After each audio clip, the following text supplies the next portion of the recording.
Hello and welcome to Voices from the Left. I'm your host, Greg. Thanks for listening. Our quote: designing your product for monetization first and people second will probably leave you with neither. Tara Hunt. Our guest is NeoIvan from NeoIvan Gaming. He's a Twitch game streamer and will be discussing video game monetization. Hello, Ivan. Thanks for joining. Thank you for having me. Yeah, you bet. So why don't you tell us a little bit about yourself, your background, etc. Um, Hello everyone. My name is NeoIvan of NeoIvan Gaming on Twitch. I'm a Twitch streamer. Don't go away. I promise this is going to be interesting. But I come from a petit bourgeois background. Yeah, it's I value my privacy, so I don't want to talk too much about my background, but I come from a petty bourgeois family, and this can actually go into the question of why I became a communist. And I just saw a lot of really, really short, long story turned short. It just becomes you see a lot of injustice in the world. You begin asking questions, and then through my background and going to a private school, I had the fortune of being taught in a neutral, objective way about Karl Marx and the early socialist movement when I was much younger and a piece of shit reactionary because I fell into the World War II pipeline. That can happen. Sure. Um, but yeah, and then the 2000 election happened, and then became a sock dem for a while. Got highly disillusioned by Obama and the Democratic Party. Got sheepdogged by Bernie Sanders, but I will give Bernie Sanders credit. He didn't say anything bad about socialism, and I was like, oh yeah, like when I was in high school. Let me actually do some reading now as an adult. Um, Sure. I that did kind of segue from my background, but I do want to keep that a little bit private. But I am an Sure. adult human. I promise. I am way above the age of 18. I love playing video games, which is one of the main topics of today. And yeah, I do have a job. I do have a full time job. If I was a Twitch streamer for work, I would definitely have been fired a long time ago. I am a very small streamer, so small streamer problems, yes, but in a way, I'm actually very grateful for that. Sure. Sure. Well, I've listened to it several times, as you know, and I think it sounds great. It's been fun. So Thank you. yeah, I'm glad you enjoy it. you bet. I want to back up a little bit to something you talked about. You were mentioning as you were growing up, you started to see injustices being done, and you kind of looked into those. In my experience, they almost always lead back to capitalism and or imperialism. Was that kind of your experience too? Yeah, eventually I got to that crossroad and realized, yeah, it is capitalism, and it's mostly my more recent political journey since what happened with Bernie Sanders. And I decided after the 2016 Democratic primary, uh, how hard am I allowed to swear on You your can podcast? swear whatever you want to say. Okay. Well, that fucking debacle of a Yeah, quote unquote democracy from the right. quote unquote Democratic Party really opened my eyes. And then, all right, I'm getting ahead of myself. I apologize. No worries. I'm a little bit like a professor at university where I feel like I have to explain everything as much as possible. So, No worries. Well, I Any, know. to answer your question, like when I was a kid, I would see homeless folks on the street, and I'd be like, "Why is there no place for them to go?" And I never got a good answer. It was Right. always, shelters this, shelters that. One of my parents' cars kept getting broken into. I grew up in the 80s in New York City. Still am in New York City. Best city in the world. I take no questions about that. But yeah, at first when you're a kid, you just you accept things at face value, but then as a teenager, young adult, the rebellions always begin with the questions. Right. And despite me falling into the pipeline of World War II and all of that, um, it did make me. I really fell into military history, I should say, but World War II was part of that. But anyway, the questions that my history teacher in my school always tried to ask is like, you know, does where are the correlations? What led to this? Are there any causations? Like, try to tell the best possible paint the best picture, I should say, not tell the best story, because if you tell a story, you have biases and stuff. And that's something that my school tried to teach me. And as a unruly kid, that's hard to take that lesson. But Right. but in school, in my history classes, I was, as I said, they were objective about the labor movements and the early socialist movements. And despite my reactionary early childhood leanings, I'm actually quite an empathetic person, and I don't like seeing people in pain. I don't.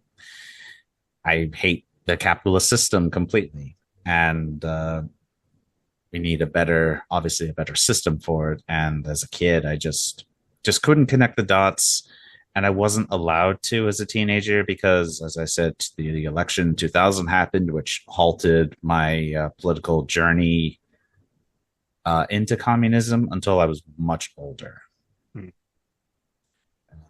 Yeah. But Well, to answer, it was a very long-winded answer of that's all yes, right. imperialism and capitalism are at the foot of all of our problems. Right. And of course, they're built on settler colonialism. So there's a lot going on, but they're all intertwined. Um, and your point about the 2016 primary, like I looked into that, and I did part of one of my earlier episodes of my show. I talked a bit about that and just looked up what actually happened to Sanders in 2016. And like you said, the quote unquote Democratic Party and their democracy, like just totally hosing Sanders, just doing everything they could, even breaking their own rules for impartiality to make sure that Hillary got the nomination. Like, it's maddening. And they did a similar thing, of course, in 2020, but I didn't look into that one as much because, you know, It wasn't much of a race, honestly. Even though Bernie was winning, yeah. suddenly South Carolina, and then Biden became president. But then Right. again, a ham sandwich would win against Trump. Yeah, for sure. That's not my original credit for that goes to Socialism for All, a fantastic YouTuber who has really helped me with Yeah. my political journey. I can't recommend him any higher than possible. Yeah. I've listened to him too. He's great. Um, so you mentioned you're a lover of video games, which of course is why we're here. So just for shits and giggles, what is your favorite video game? Oh my God, I could be here all day trying to decide. But if gun to my head, it's a three-way tie between Chrono Trigger, Final Fantasy VI, or 3, as it was known here in the States, and Final Fantasy Tactics. Those are my Hmm. all-time favorite video games. Now, if you ask me about specific genres, I can narrow it down. But for now, those three are chef's kiss, no notes. Cool. Yeah.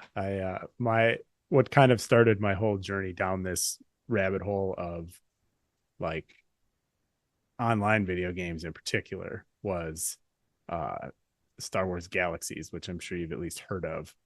Um, Mhm. I'm a huge Star Wars nerd anyway, and then I found that game and I was like, this is amazing. And then of course that got ruined by capitalism. But that's for another time.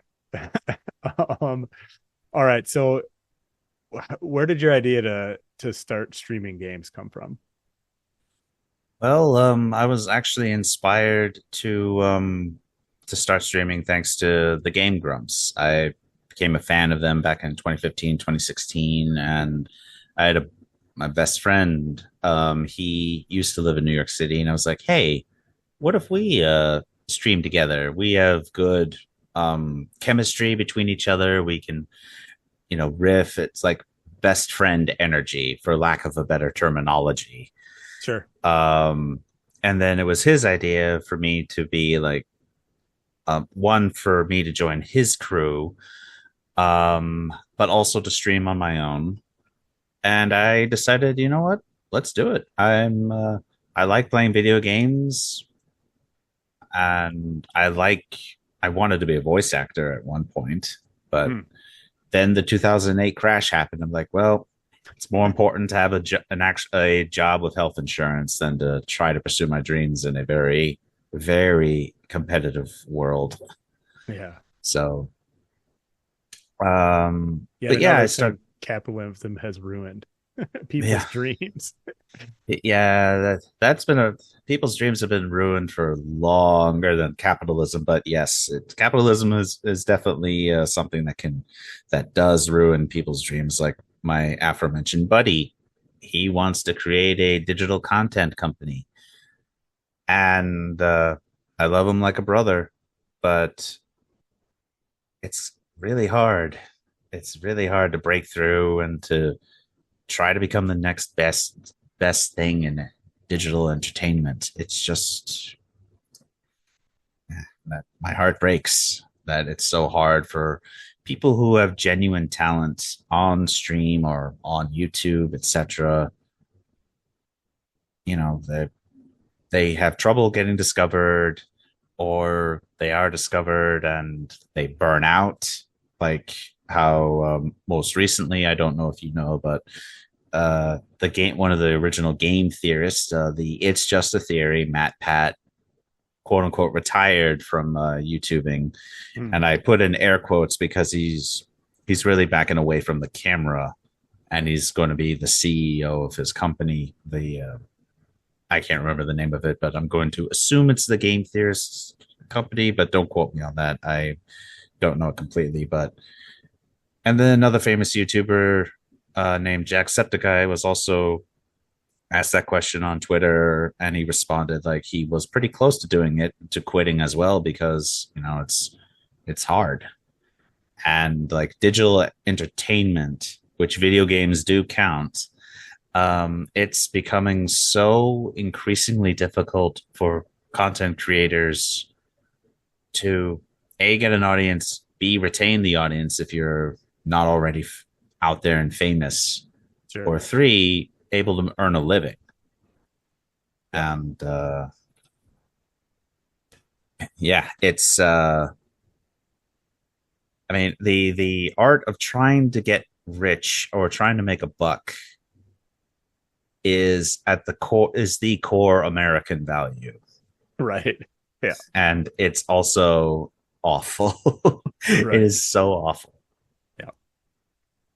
So with your, excuse me, with how long have you been streaming games? I guess let's start with that. I started streaming late August, early September of 2018. Gotcha. Mm-hmm. And so that's been several years, well, almost 6 years, right? So are you getting out of it what you want? Yeah, That's good. yeah. I go into streaming, and I say this to people who ask me, the three people who've asked me about if they wanted to get into streaming themselves on Twitch or YouTube. And I always tell them, like, look, you need to have a golden rule about streaming, and it's against yourself. You have to tell yourself you are not entitled to an audience. They are paying attention to you because they want to. So you can never, like, because I've seen big streamers chastise their audience or be, almost like high school level of immature when it comes to small streamers and such. And I'm like, there's no point in doing that. You're just turning people away from you Right. or being bad at networking. But for me, streaming is all about, as I say in my tagline, we're taking a break from capitalism to just enjoy some games. And I genuinely do mean that.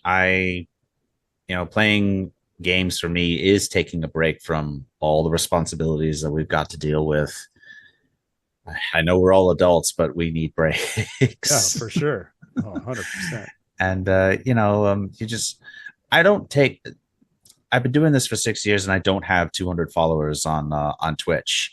Now, of course, some people might be like, "Well, do you do X, Y, and Z?" And I go, "I should, but I don't want to Yeah. because the hustle culture is really toxic, and it's Mm. also such a sci-fi horror worm hook type of a thing. It Right. burrows into your own brain, and that's why I say to myself, as I said earlier, I'm not entitled to an audience because it hurts when you like sometimes I stream and I have a lot of good views. Sometimes I stream and almost no one shows up. That as a you are a performer, so that will sting a little bit, but I always remind myself of that saying and the sting goes away. And I'm like, you got to be humble. You can't For sure. and I'm also being a communist helps me be humble. Sure. For sure. And yeah, I get what I want out of it. And sometimes, actually, more often than I plan to, I just talk about communism or I talk about socialism and I rant about certain political subjects. It's a very interesting journey, and it's one I don't intend to give up being a part of. Um, all right. So we had originally discussed talking about video game monetization. So let's get into that. So I'll start by defining what what monetization is, at least in a general sense. And then we'll get into some more things. And so without further ado, here comes some exposition. So this is from Wikipedia, most of this, unless otherwise noted. So in general, monetizing video games goes beyond the retail sale of a game that takes place for Xbox, PlayStation, um, PCs, Macs, and mobile devices. Uh, Prior to the year 2000, you would usually buy a video game cartridge or CD-ROM, depending on the platform, and that included the game in its finished format and typically didn't have any strings attached. Um, since 2000, however, uh, monetization has taken on a hyper capitalist model that includes not only the retail purchase of hard copies, but digital purchases of the software, subscriptions, microtransactions, downloadable content, also known as DLC, loot boxes, season passes, and cash shops. Um, some games are buy to play, quote unquote, and include microtransactions in addition to the upfront cost and may also require a subscription to have full access. Some games are free to play, um, usually a base version of the game, and include microtransactions after that to generate revenue and or a subscription to have full access. Um, the idea is for the gaming companies and their investors to have a continuous cash flow long after a game's original development has been paid for. Um, my biggest issue with this whole entire idea, and I've seen it time and time again, is that companies end up spending money creating in-game items for the microtransactions and downloadable content, loot boxes, etc., to sell to people to use for their in-game characters instead of making an actual quality product that someone would want to play. Um, Within those revenue models, you have some or all of the following: microtransactions, cash shops, and in-game currency, for sure. Um, so that's kind of like an overview of the way video game monetization works, and it takes on some pretty awful things. And one of the major issues with a lot of games is that they add a quote pay to win unquote concept to the already hyper capitalist revenue models. So, pay to win is the concept of paying to advance in the game, which gives players with a lot of capital to spend an advantage over those that don't. Um, while this is hyper capitalist, or I should say, because it's hyper capitalist, it makes it extremely inequitable, and also has ties to gambling addiction. According to an article by the National Institutes of Health titled Pay to Win Gaming and Its Interrelation with Gambling, they said, quote, we find that pay to win gamers are a distinct consumer group with considerable attraction to gambling, high engagement, and problematic behavior in one game form affects involvement in the other. Common ground for pay to win gaming and gambling is the facilitation of recurring payments, unquote. And I just want to point out recurring payments is what we're talking about with microtransactions, or subscriptions, loot boxes, things like that. Anything you want to add, NeoIvan, before we move on? No, you gave a pretty good description there. It is all just a new way of getting more money for as little work by Right, the publishing and developing companies as possible. for sure. So, what was your first encounter with video game monetization?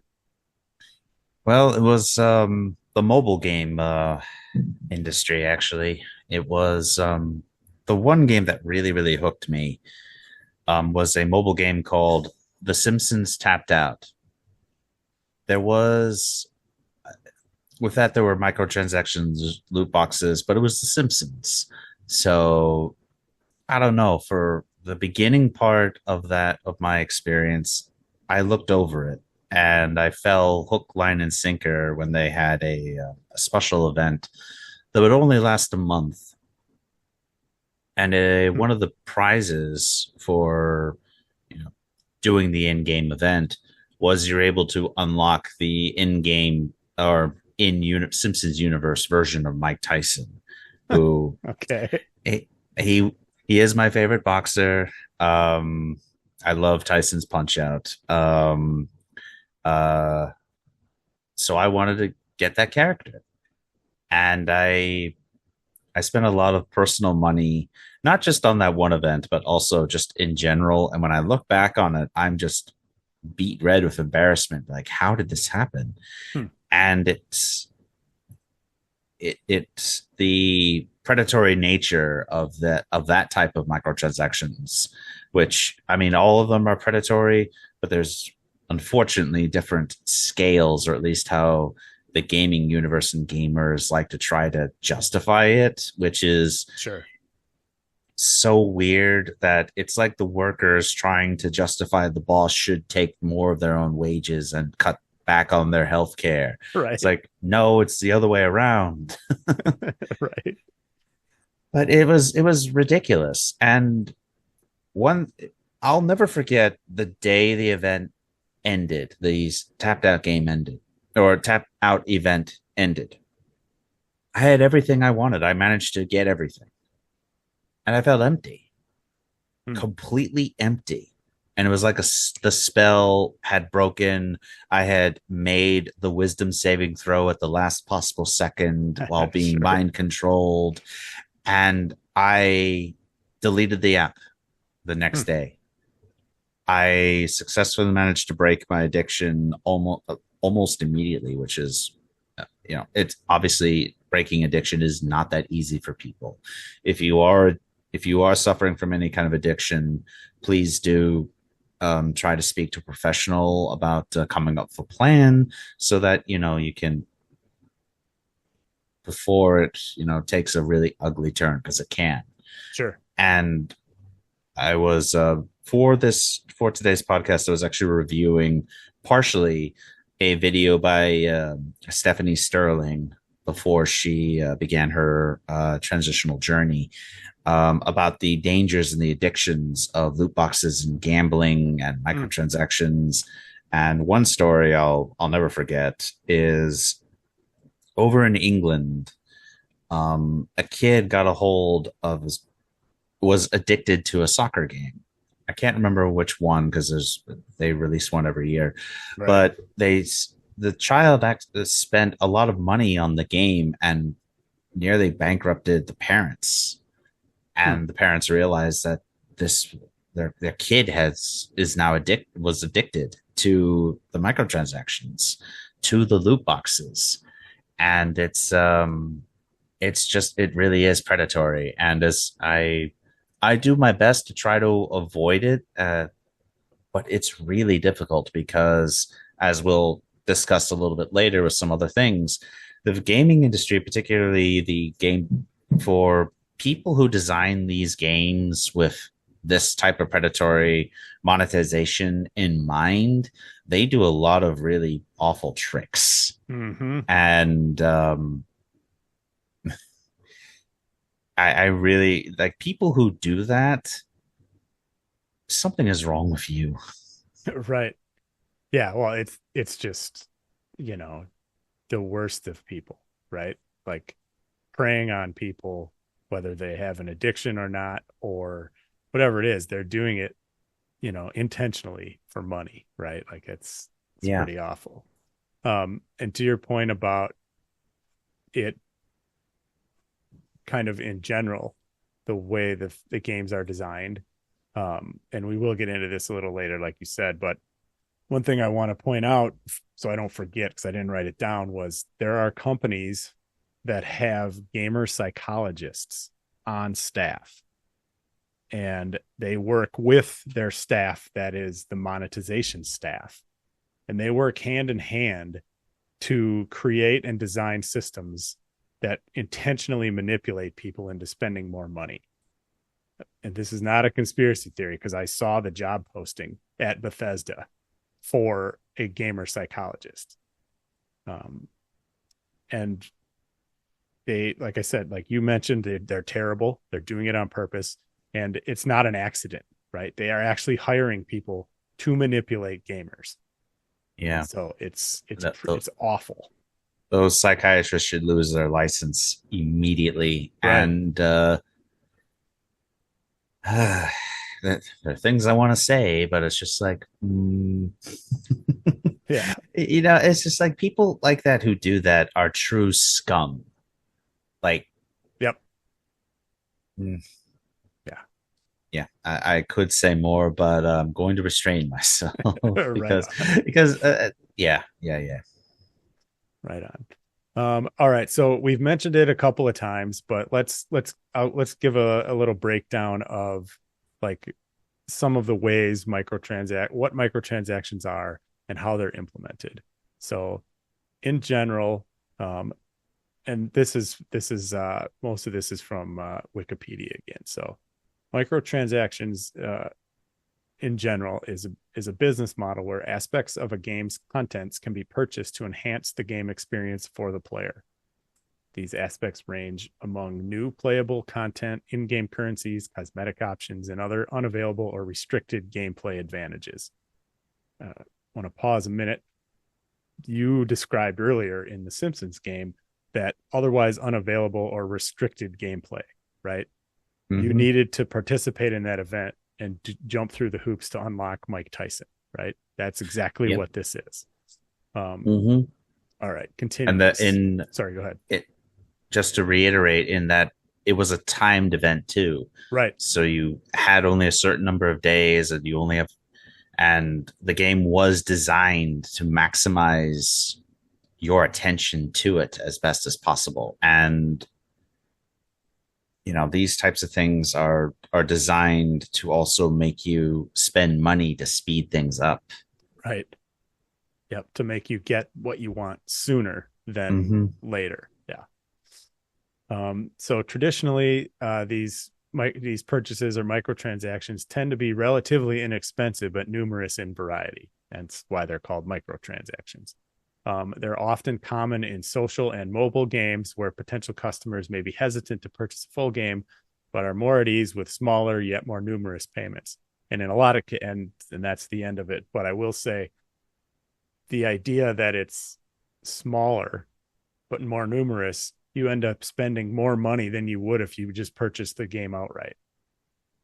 but people don't Hmm. realize it because you're spending 50 cents, a dollar here and there over the course of many, many months or years, right? You're well over $60 for a retail game, right? At that Yeah. point. So that's what they're doing. Yeah. Before you know it, you not only spent the $60 to purchase said game, you could have spent well over 300, Right. 500, maybe 1,000. Right. Exactly. Okay, so let's talk about cash shops. So cash shops, quote unquote, they're in games like these in pretty much all of them in my experience, but they typically use in-game currency that you pay for with cold hard cash to process the microtransactions. You then take the in-game currency and use that to buy items to enhance your experience. For example, costumes for your character, loot boxes with random items, or the most powerful weapons and or armor in the game for your character to use. That that last item is part of the pay to win that I mentioned earlier. Not all games necessarily do the pay to win because a lot of companies realize it's not good and people don't like it, but some companies don't give a shit. But Mm. um, that's the definition of pay to win. You buy the game and then you pay extra money to get the most powerful weapon that will allow your character to advance. Whereas all the people that don't spend that money never get that weapon and never have that advantage. So that's more of that manipulation that we were talking about. So one example of a cash shop is from a game called Elder Scrolls Online. This is a massively multiplayer online video game. You buy in-game currency called crowns, and then you spend the crowns in the crown store to purchase items like mounts, which are basically horses, for your character to ride in the game. They have clothing outfits for your character to wear in the game, and they also have new quests for your character to complete in game. These are called DLCs or downloadable content. That's a pretty standard model now for any game that has a cash shop, whether it's Elder Scrolls Online, Star Wars The Old Republic, Lord of the Rings Online, Star Trek Online, or any of the other hundreds of them out there that do it. In Elder Scrolls Online in particular, you can purchase varying amounts of crowns for real cash, but just as an example, and then I looked this up yesterday when I was prepping. 3,000 crowns costs $24.99 US dollars. So you pay that upfront with with whatever credit card you have on file. You get those crowns dumped into your account in game, and you go into the crown store, which is in game. The cheapest mount that's in there right now is 1,300 crowns. The cheapest outfit costs 500, and the cheapest set of quests is 1,500. So right there, that's already more than 3,000 crowns, and that's $25. So you can see how that can multiply very quickly for people, right? And they intentionally sell you an amount of crowns for a specific amount of money and then manipulate how much things cost, how many crowns things cost to make sure that you're always in a spot where you have to buy more crowns to get the next thing. It's just, if you saw it, you would recognize it. Some people don't, but I didn't. I personally, cash shops ruin games. They ruined a whole bunch of them for me, but I don't want to get into that. But um, in addition to all that, you can also purchase things called crown crates, and these are known as loot boxes that we've discussed a couple of times earlier. And those crates have randomized in-game items in them. Sometimes it's a mount, sometimes it's a costume, sometimes it's something completely useless. Just it's nonsense. And one of those crates costs 400 crowns and has 3 to 5 items in it typically. So you can see how this idea of gambling and microtransactions and gamer psychology kind of all wraps itself together to create this mess. Um, I used Elder Scrolls in particular just because it's one I've played, so I'm hyper aware of it. But have you experienced anything like that in any of the other games you've played? Something I haven't mentioned, maybe? Yes, actually, I made a edit to what I was going to talk about originally. A friend of mine plays Overwatch, and that game has been very well documented about its loot boxes and as well as Star Wars Battlefront 2. But for me personally, I never got into those games because of the predatory nature of everything. But Mm-hmm. I was not immune to it with the games I'm about to mention. These games are World of Warships and War Thunder.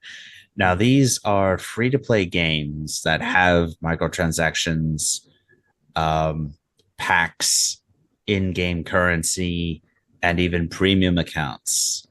And so, what is a premium account? Well, in this instance, you can play the game and you can earn the in game currencies and research points, but you earn them slowly. Whereas if you get a premium account, which for like I'm just shooting a number off the top of my head, but for basically $25, 24.99, you can get roughly 25 to 30 days of premium account. Hmm. Wow. And you will get 300% or three times the amount of money and research points. Now, the way these two games work, they're very, very similar. So I'm just going to use them as like one Sure. game in particular. They, you start out with with a vehicle, very low tier, and at first the game is a lot of fun because you're in a warship, you're in a tank, you're in an aircraft, and the games themselves are actually pretty fun. But then you get into the higher tiers where the ships cost a lot more. And it's the grind is introduced. The grind is Hmm. introduced slowly after the in game hook has got you. And Sure. for both of those games, I actually stuck with War Thunder a lot longer than World of Warships, mostly because War Thunder is aircraft, tanks, and ships, and it was very different from World of Warships. And that, unfortunately, World of Warships for me personally got a little stale, and I feel like it also did kind of get a little pay to win. So I Hmm. abandoned it much earlier than War Thunder. And thinking about it, I should have abandoned both. Sure. But I War Thunder for me was like the dogfighting simulator that I miss playing from earlier days, Hmm. such as like X-wing versus TIE Fighter, Disney. Why didn't you make that game? You would have made millions. You're Right. idiots. Right. Anyway, ranting against Disney, that's another conversation. But Yeah. the the way War Thunder is set up is frustrating. It is, and same with World of Warships, it is designed to frustrate you. If you do not know what you are doing, or if you are just trying to be casual, just trying to have a good time, you're gonna have a bad time Hmm. because you can't get the planes, the tanks, the ships. And keep in mind, there are um, nation trees for with very different ships, with very different tanks. And some people who, like me, fell into the World War II pipeline were like, oh, I want to get the Tiger tank. Oh, it's tier 6. How long will it take me to get that? Well, I'll get the premium account. And on top of the premium account, they also have premium vehicles. Of course. And that adds like three times more bonuses on top of it. But again, the way these games are set up is it's meant to frustrate you. So, and I am embarrassed to say, but this can happen to anyone who just wants to have the shiny toy Right. and play with it in a video game. It's I wanted the really cool T-3485 that has a 100 millimeter gun, so it can shoot the Germans and be like, haha, take that. Right. But it in the end it wasn't worth it for me, and I it took a long time, much longer than Tapped Out or World of Warships for me to get too frustrated with the games. I would take breaks some War Thunder, but it had a way of calling me back with its siren song. And Sure. then I just decided, you know what? Let me just try to play this game without any money into it. And I had gotten far in the Soviet tech tree for planes and tanks, but I got nowhere. Like the amount I was actually losing in-game currency for because I was so rusty with jets that I realized, wait a minute. Yep, this is part of their plan. And Yep. this goes back to the nature of capital, the nature of capitalism, especially in video games like this and some free to play games. It is designed where at first they hook you in with fun, and then it gradually gets worse and worse with both the grind and the the lack of rewards, Yep. where you have to pay money to be rewarded. You have to pay them to be rewarded for your time and Right. your money. Yep. If any of you are scratching your head and be like, why did you do that? And it's because it's by design, and Yep. it's by design to trick you. And Yep. it's just a giant grift, and it's awful. 100%. Well, and it goes back to the addiction part, right? And the gamer Mm-hmm. psychology, right? They Mm-hmm. they get you described it, I think, like perfectly. It starts out fun at the beginning, right? And it gets you hooked because the when you're playing it at the beginning, it gets fun. But then as you progress and you want to, you know, keep progressing, they start introducing things to make it take a little longer or make you spend a little more money or whatever the case is. But by that time, you're already hooked, right? And Mm-hmm. for every person like you who realized, especially with the Simpsons game, and I'm sure with these others, like, oh, I see what's happening. I need to stop this. There's what, 10, 50, 100 that don't have any clue what's happening. And a lot of them are kids, right? Teenagers, even hell, Mm-hmm. even like 7 and 8 year olds, right? Mm-hmm. Who are just given the phone from their parents and just, their parents leave them alone. It's like if they're hooking them that early, right? It's really is manipulative, and they're doing it simply to make as much money as possible, and they're making shitloads of it. And then they cry poverty. Yeah, right. Fuckers. Yeah. And that just goes into like the nature of the system of capitalism where, in today's capital, it's the shareholders that hold the most power. It's Yep. no longer the CEO or, I built my company from the dirt, boy. This is mine. And then the shareholders, actually, we bought all the shares. It is now Right. ours. What? What? By golly, they out capitalism me. That's right. Totally right. Well, and they're like landlords in that regard, right? It's like the ultimate Mm-hmm. in passive income, doing nothing and getting ridiculously rich off of it, right? Mm-hmm. Like, And it video games are basically a lot like the movie industry where their monetary policies basically dump a lot of money into the product and then recoup losses. sure.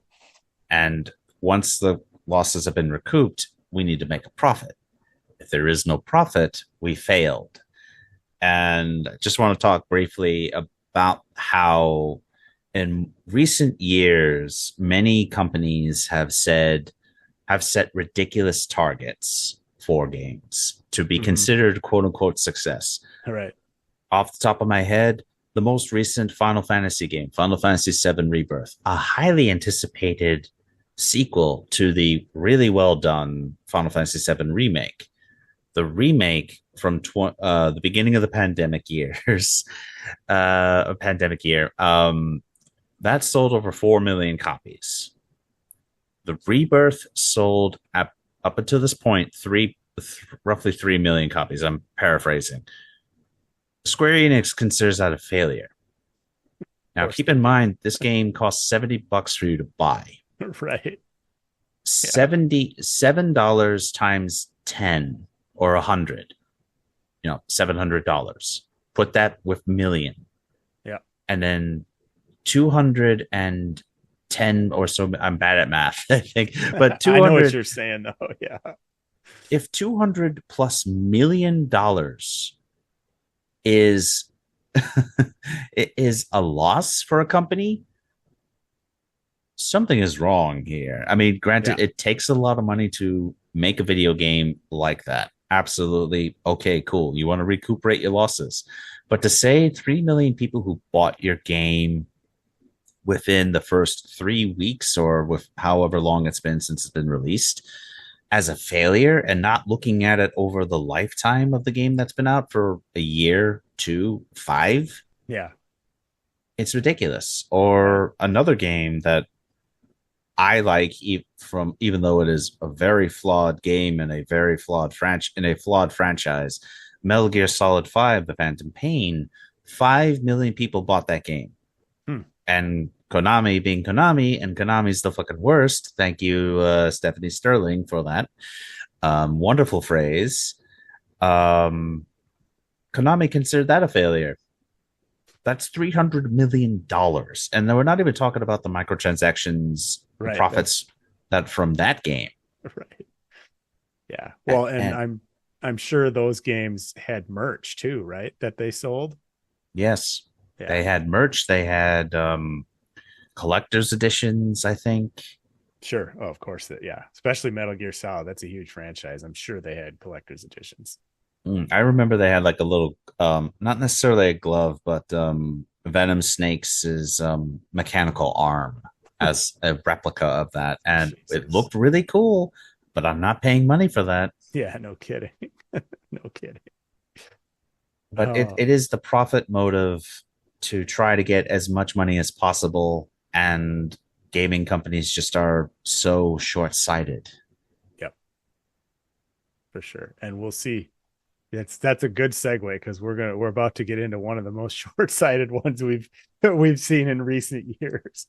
But before we do that, let's hit on loot boxes real quick. Just give an explanation of those in particular, in case someone still doesn't know what those are. So loot box is a variation of a microtransaction, which the rewards are random. The player has no control over the rewards they receive for paying in-game or real-world currencies, although the game often shows a list of possible loot that the player may get from the loot box. The content of the loot box may range from purely cosmetic items, like we've talked about before, with no effect on gameplay, such as skins in Overwatch, to powerful items with a gameplay advantage that otherwise the player must grind to achieve. So that's in general what it is.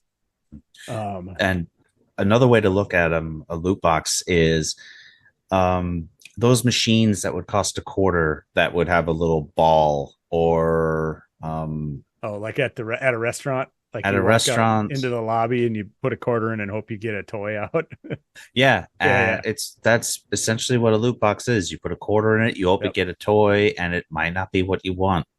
Or they even have some physical kind of loot boxy stuff at certain stores where it could be one of 5 or so things, but you won't know until you open it. And to me, that's just like, this is bullshit.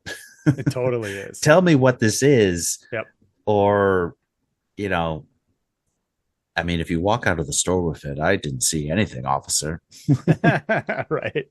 Well, and, the loot box thing is not a new phenomenon. It just changed into a digital format, right? Because what we're describing is baseball cards, right? Yeah. Sports cards, right? I bought a ton of when I was a kid, and I still have them in my parents' house. Like there's piles of them, but like you that was a long time ago. I won't say how long ago, but you buy a pack of baseball cards, and you have a chance, you get cards, right? But you might get the guy that rides the pine all the time and no one knows who he is and you don't want his card. Or you might get, you know, Ken Griffey Jr. or, you know, let's Hmm. bring a more contemporary person for someone listening who's knows about baseball now and not a while ago, but like Mike Trout, let's say. He's one of the best players in the league, right? You I might don't buy know. he is. You might buy 10 packs of baseball cards and never get his card. You might buy 100 packs and never get his card, Uh, that right? I didn't collect baseball cards when I was younger, but I did collect Marvel released character cards Mm. long ago in the early 90s. I'm aging myself here, but they had really cool cards with the characters, their powers, Sure. and like stats. Gotcha. And I loved those. I think I still have them somewhere in a crate something. Or Sure. for our younger listeners, think about Pokemon cards. Right. Yep. Definitely. That is exactly the same thing, and you had no idea if you could get it. At Right. least the baseball cards, you could get some gum, I think. Yeah, back in the day. Yeah, back in the day, That but they took away stale your ass gum. gum. Yeah, that stale ass gum. Yeah, it was still gum that you could chew. Right. Oh, Listen, all you had to right. get rid of your kids' teeth somehow. Yeah, yeah, right. Right. Um, all right. So I wanted to make sure we hit the loot box thing in particular because we're going to get into now probably the most infamous of the loot boxes concept. It came from a company known as Electronic Arts, aka EA, and their game Star Wars Battlefront 2. I'm going to paraphrase here from a November 2017 article from GameSpot.com. So during a testing phase known as open beta, excuse me, players are allowed to play an unfinished version of the game to provide feedback prior to the official launch of the game. During the beta, and that concept of open beta is pretty much every video game does it now, just for the record. Mm. During the beta, players found that the loot boxes were the main form of player advancement. The largest complaint was that the system felt designed to encourage players to purchase loot boxes with real money to advance more quickly than having to grind the in game currency needed to purchase the crates, which could take years for someone to achieve because the rewards are random. I'm going to take a quick editorial break here. That is exactly why it was designed that way. That wasn't an accident. They intentionally did that. So, all right, continuing. So, this can be considered a form of pay to win, like we've discussed earlier. And excuse me, and EA took a tremendous amount of criticism for this, including accusations of gambling by the Belgian Gaming Commission, increased scrutiny from media outlets like CNN and the Huffington Post, and I'm sure others, but that's just two I know of for sure. And even U.S. Senator Chris Lee, representing Hawaii, spoke out about the predatory practice from EA. This game is a Star Wars themed online casino designed to lure kids into spending money. It's a trap, he said. The result of this whole debacle was that EA temporarily removed the microtransactions altogether before the launch of the game. Now, they did end up putting them back in later, but they just entirely removed them because of how much heat they got and cute people accusing them of gambling, and even a senator that no one's heard of from Hawaii saying something about it is going to make people start paying attention more than any of these gaming companies want, right? Yeah, it's And oh, sorry. and just for the record, they, like I said, they put them back in, but I'm gonna kind of I'm kind of half remembering because I couldn't find the quote when I was looking for it. But the CEO of EA, when they put the loot crates back in, the loot boxes back in, they put them back in because they didn't. He flat out said they didn't make as much money as they wanted on the game. And that is the key. Yeah, As socialists, as anti-capitalists, you know, you have to look at the real bottom line, quite literally, right. pun intended. Yeah, yeah, yeah. You gotta like for imagine having that much heat on you and then you put it back in. It's kind of like, you know, the you know, you cheating on your spouse or girlfriend, they catch you. And then you go, I'm sorry. And then you do it again. And then you just do it again anyway. You just do it again and you get caught again. And I feel like that was that whole debacle, which like you said, it was absolutely on purpose.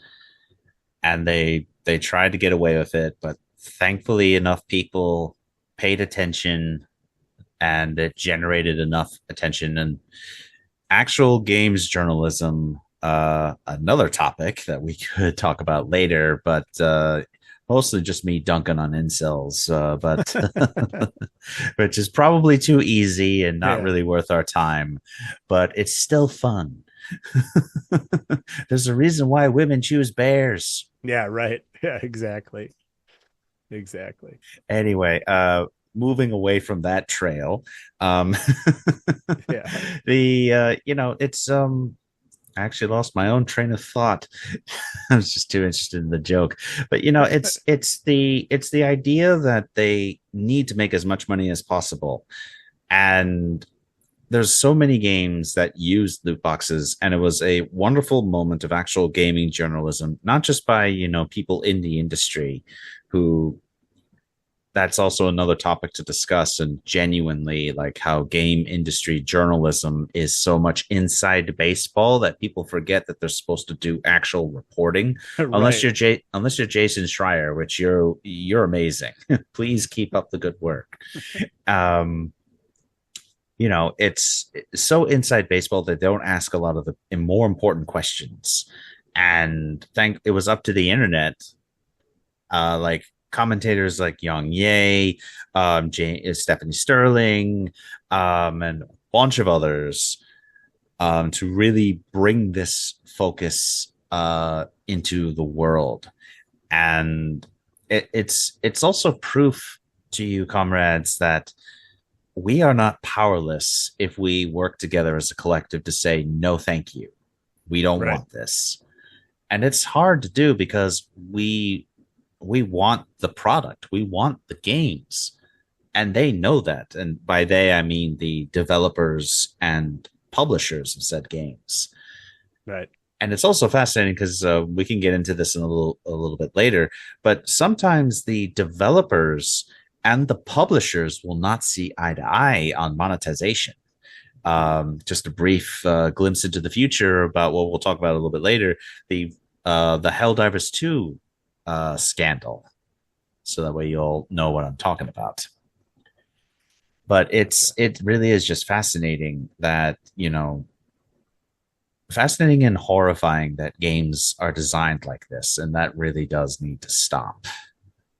And loot boxes, honestly, it's fascinating, but not really fascinating, and it's actually really sad how the United States, I think, did not declare loot boxes gambling, but instead say, well, just put a warning label on it. That's parents read that, right? Yeah. Do they? I would really like it if this requires people in Congress to actually give a shit about their damn jobs.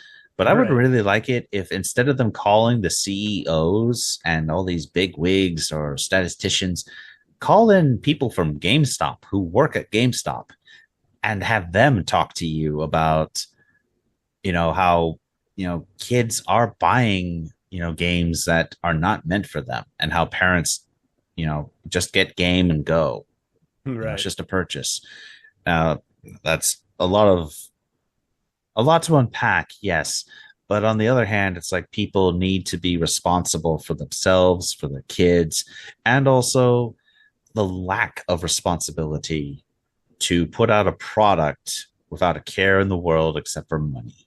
They are Mr. Krabs. Right. Definitely. Well, and to your point about people taking responsibility, like, yes, as a parent, it's your responsibility to make sure you know what your kid's consuming, what type of food, drink, media, whatever it is, right?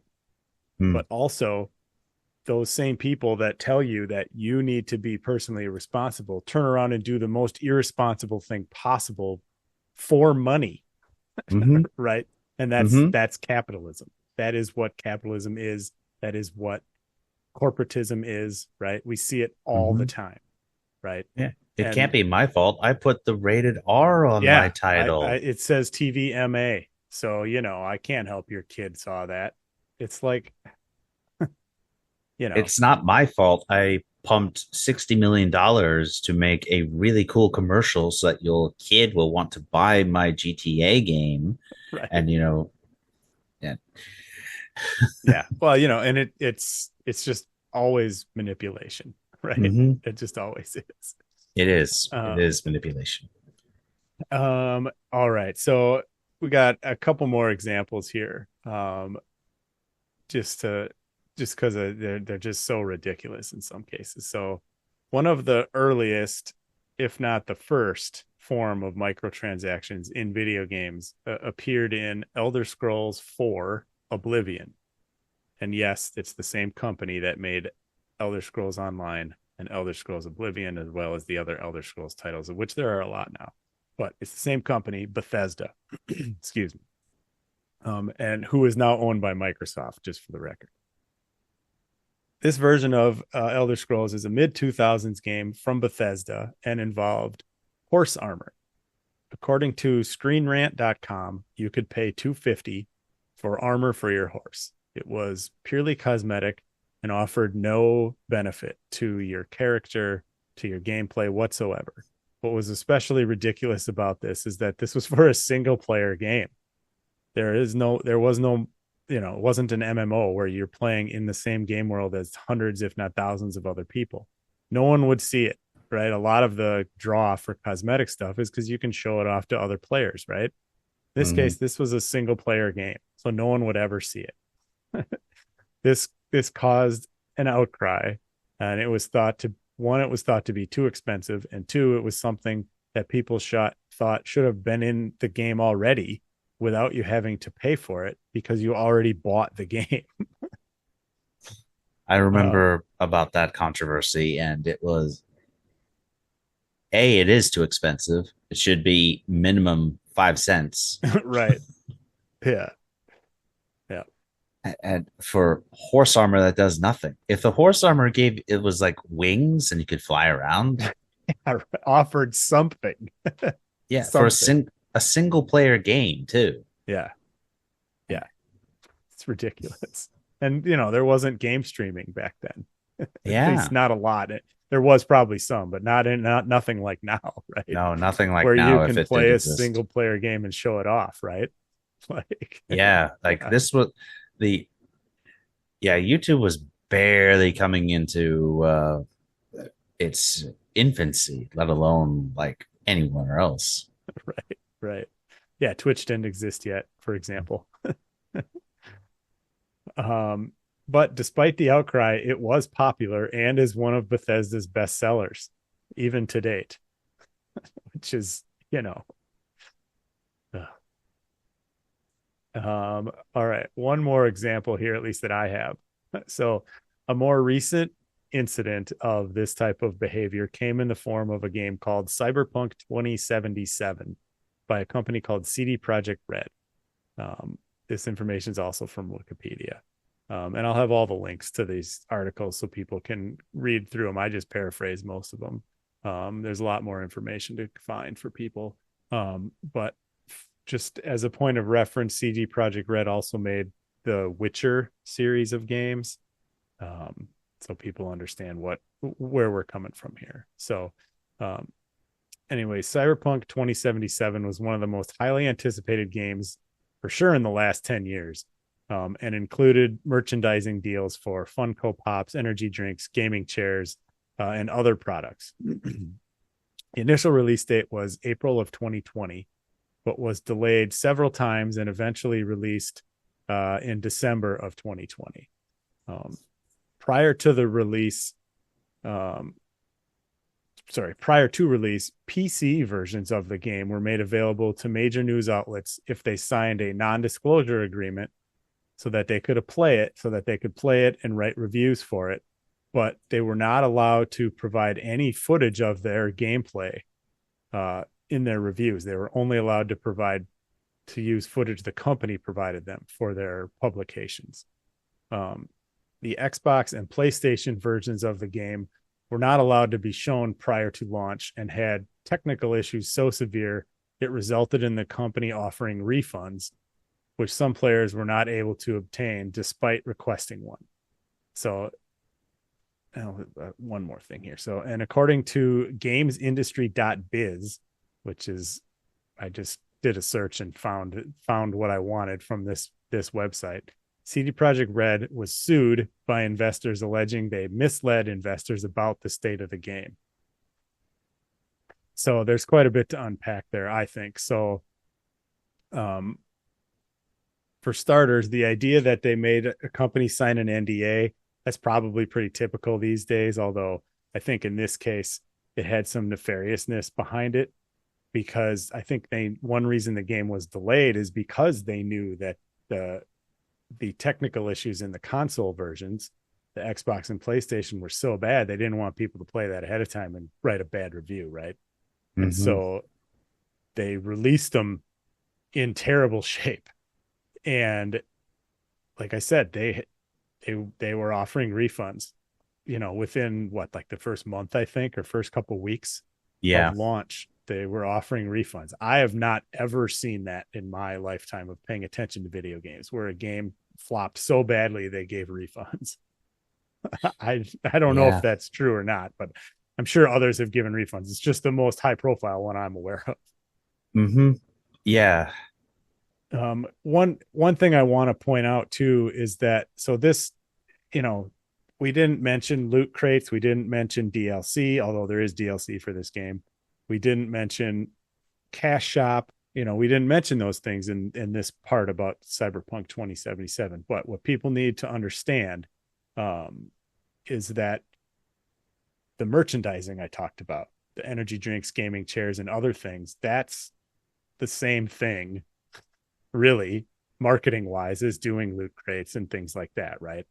Like, oh yeah, it's generating hype, right? And one reason I think the game was in such bad shape on launch is that they spent, and I looked this up, they spent $142 million marketing the game prior to launch. Maybe, just maybe, you could have not had all those technical issues if you would have spent that game on money on development instead. Yeah, and like, it also gets into the topic of game crunch and crunch culture in the workplace of many of these gaming studios, which a lot of them claim they don't do anymore, but I'm going to throw a yellow flag on the field and say, personal foul, you are lying to me. Right.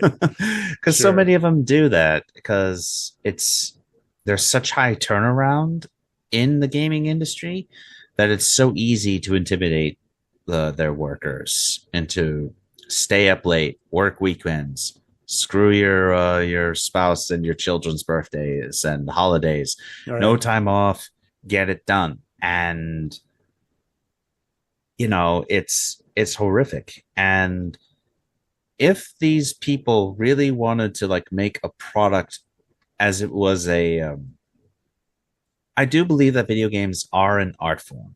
There have been many video games released into the wild that are a form of art. There are many games that I will die on that hill. For sure. For one example of a game being art is the PlayStation 3 game Journey. That game is gorgeous. It's beautiful. I haven't finished it, but it is like, this is art in game form. And there are games that scare me more than any horror game, any horror movie I've ever seen. And I've seen the director's cut of The Exorcist. That's some scary shit. Yeah. But yeah, and I agree, if the $142 million on marketing and merchandising, because you can't say merchandising without doing the yogurt voice. Merchandising, right, where the real money is made. Yeah. And all these brand deals, these sponsorships, and that costs money, because these are other companies putting their necks out on the line to aid your product, where they can get a boost to their profits as well. And Cyberpunk 2077, although it's become a stable game and actually maybe good. I've not played it at all. Did not want to spend $60-$70 to get a broken game, get a refund, and then try it years later. But a friend of mine who has played it recently, she says that it's much better than what it was. But for me, I you have one shot to impress me to buy the game, and if I want a refund, I'm done. And that's the mentality I must encourage all of your listeners to have as gamers, as workers that consume. I don't want to call us consumers because that's the capitalist class trying to rebrand the proletariat. Right, exactly. They cannot be allowed to do that. It's so you saw you well you can't really see me. You heard how easy it was for me to almost call us consumers. Right. We're proletariat, we are workers, but we do consume products. And a lot of these companies just want to, they want a big hit.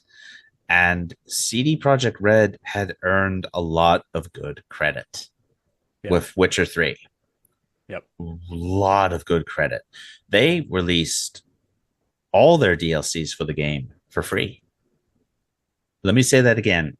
They released all of their DLCs for free.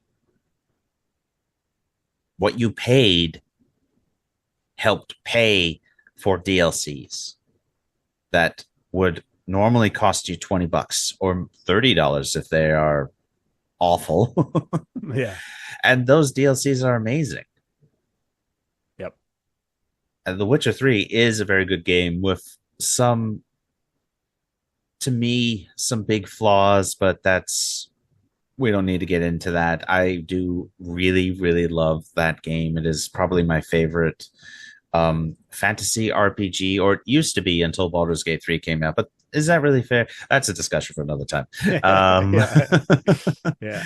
It's my point is that CD Projekt Red, through the Witcher series, had built up enough credit in the industry. Yep. And then Cyberpunk 2077 happened. Right. And I haven't seen a game company do what they did, build up so much goodwill, only for them to fall from grace so fast. Yeah, to piss it all away. Piss it all away. Yeah, totally. Totally. Yeah. And what we've described so far is just a handful of examples of things happening all over the gaming industry that are bad, that are manipulative, that take advantage of kids in particular, especially the gambling stuff, the loot crate type things. Kids don't know what's happening, right? Adults don't realize it, a lot of them. So kids aren't going to realize it, and especially if they have a mom's credit card on file or something and they're just given the phone or the Xbox and said go nuts.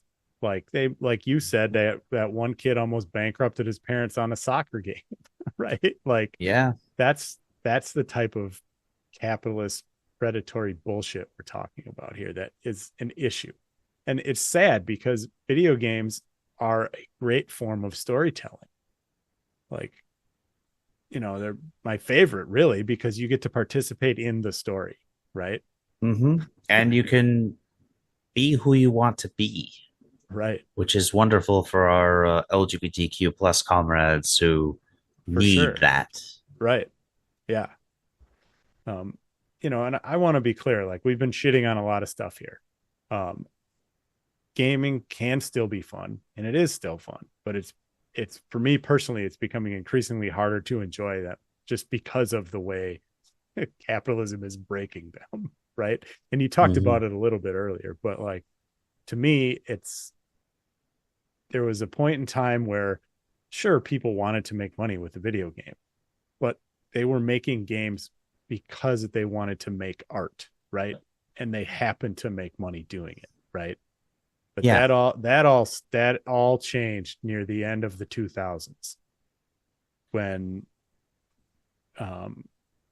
specifically the games like the Xbox games like Halo and other games like that, the first person shooters, online games for consoles in particular, that whole thing changed everything, right? And MMOs, they kind of all did it together, but like it became Hmm. hugely popular and has just, Yeah. you know, I would blame more World of Warcraft than anything, as sure, they were the big one that really monetized and started quite a lot. But that's just my personal opinion. And I would sure, actually like to add an addendum to what you're saying.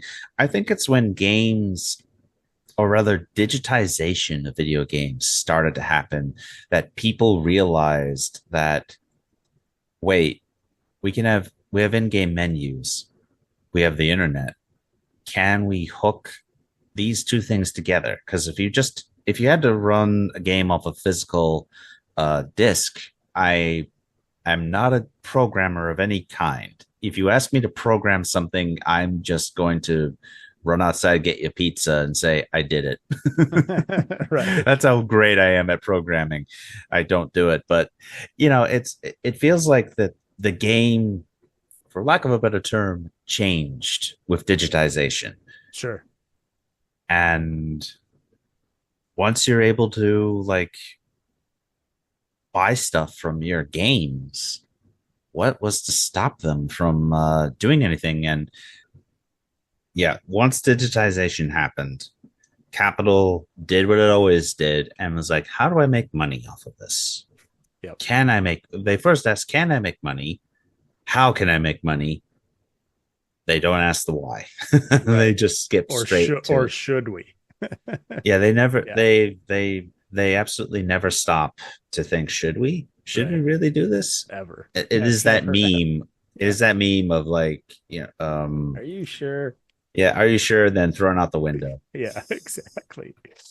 Okay, so we've talked about the bad side of the gaming industry. So do you think there is such a thing as a good gaming company? Um, because I'm a communist, no.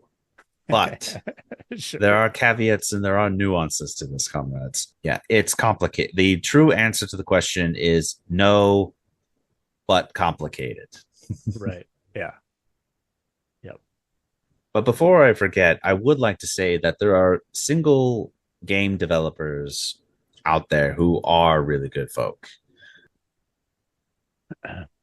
All right. So um what are your plans, I guess future plans for your Twitch channel? Are you just gonna keep going as you're going? Have you thought about adding Hmm. any wrinkles to what you're doing? No, I hate to use the phrase, but it's one that is pretty apt and fits the situation. I'm gonna stay the course. Sure. I've no real reason to change outside of getting better about promoting myself on Blue Sky. I Sure. Yeah, social media is scary, and I am on Twitter, which we'll get into later, but fuck Twitter, fuck you, Elon Musk. I only do it. Totally. I only have it just so that no one takes my name because people are weird. Sure. But yeah, no, I'm just gonna stay the course. There's no reason for me to expand or do anything further.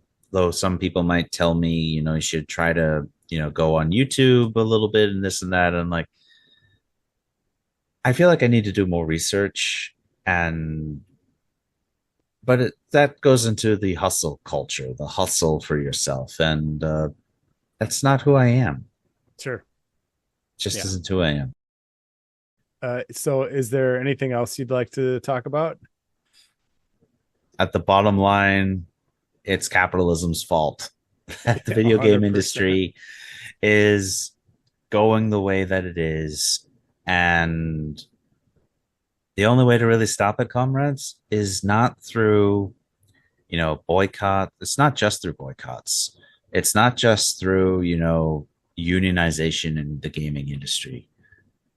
We need to seize the means of production.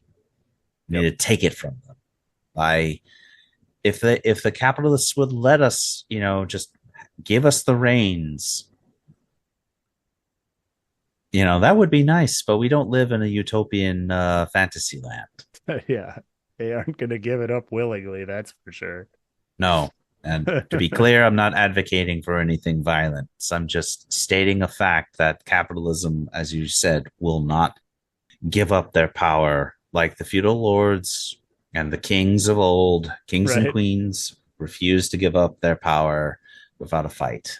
Yeah. And we gotta take the next steps. We gotta read theory, we gotta do praxis, we gotta organize, and we gotta engage in internal ideological struggle ourselves, which is scary, but It's hard. it's hard. But at the end of the day, we're all in this together, and we need to hope for a better future and fight for it.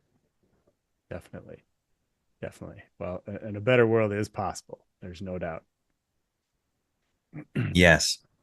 The Soviet Union before Khrushchev took over, and even Maoist China and Castro's Cuba, Ho Chi Minh's Vietnam, they do provide wonderful glimpses into a possible future. For sure.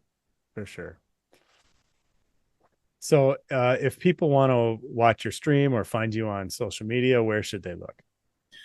You can find me at twitch.tv/NeoIvan Gaming. That is NeoIvan Gaming. And you'll be able to find me with a really cool artistic avatar of a space cowboy with a actual cowboy hat with a Soviet symbol on it. If you see someone that doesn't have that, you're in the wrong corner of space. And Right you can find me on Bluesky, on Twitter, like I said, but I only keep that so that no one can snipe my name away, and I promote the Palestinian resistance as best I can, as well as communist propaganda on Twitter. And on Bluesky, that's the place where I try to promote myself whenever I am going to be doing streaming on Twitch. Sure. Excellent. And I will have all of his handles in the show notes, so the listeners can find you there. So yeah, well, this has been really great, NeoIvan. Thank you for your time. Thank you for having me. This was a blast, and I look forward to future episodes with you. Definitely. Thank you. That does it for the show. Thanks for listening. Voices from the Left is a presentation of the Anti-Capitalist Podcast Network. Special thanks to Nick Josephs for the use of the theme song. You can find Nick on Spotify or on the web at nickjosephs.com. Don't forget to rate and review on whichever platform you listen. If you'd like to support the show, you can subscribe at patreon.com/voicesfromtheleft or donate at buymeacoffee.com/voicesfromtheleft. All the links will be in the show notes. Thanks for listening, and solidarity.